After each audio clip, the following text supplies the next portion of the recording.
పల్లెటూర్లలా పంచాయతీలు చిన్నగుండయోళ్ళ బరే చేన్ల వడ్డాలోళ్ళే దుడ్డే తోట్ల వడ్డాలోళ్ళే దారి పంటు పోయే బండి కింద కోడి వర్తనైతే ఇంకా పెద్దగా అవుతుంది లోలే. కోడి బండి కింద పడునంటే యాదికొచ్చింది. ఇగో నకరేకల్ పోలీస్ స్టేషన్ కు కోడి మీద దాడి జరిగిందని కేసు పెట్టేటందుకు పోయింది ఓ ముసలవ్వ.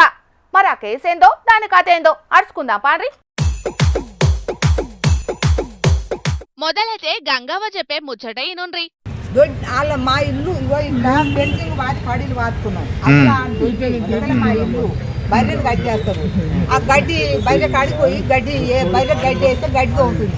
ఆ వస్తువుని కట్టి తీసుకొని వేస్తే అట్లే కూలబడ్డారు. ఇన్నారు కదా, బర్రెను కట్టేసి ఇంత ఎండుగడ్డి ముంగటేసినట్టున్నారు పక్కింటోళ్ళు. ఇక కోళ్ళన్నాక సప్పుడు చేయకుండా ఉంటాయా? బర్రె ముంగటేసిన గడ్డిని గెలుక్కుంటా గింజలేరుకొని బుక్కినట్టున్నది. గంతే, అత్త మీద కోపం దుత్త మీద చూపెట్టినట్టు ఎవరి మీద కోపమో కోడి మీద చూపెట్టిండు పక్కింటూ మోతవారి. కట్టెందుకొని కాళ్ళ మీదకెళ్లి పుచ్చుకునేటాళ్లకు పిడాత కూలబడ్డదట పాపం గంగవ్వ కోడి. ఎవలు చూడకపోతే ఎట్లుండో గాని ముసలోళ్ళు ఇద్దరికిద్దరు కండ్ల నిండా చూసిండ్రట.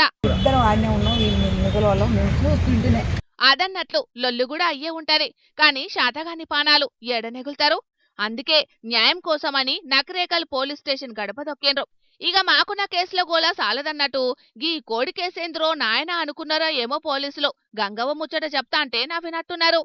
ఏం చేస్తారంటే ఏం చేస్తారు, నవ్వు వస్తుంది కదా ఈ సార్లకు. మా పరిస్థితి ఏమో ఇట్లుంది, వాళ్ళకు నవ్వు వస్తుంది. కొట్టింది కోడి, ఏమిటి కొట్టింది కోడిని?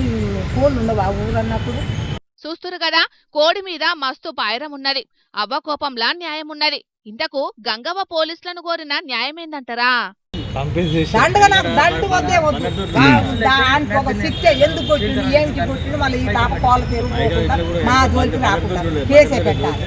దండుగా ఎంత నాకు దండుగా దలగవాడ దండుగా నాశనం అయిపోయింది. ఎంత గొప్ప మనసు చూస్తున్న రానోళ్ళ గంగవ్వది.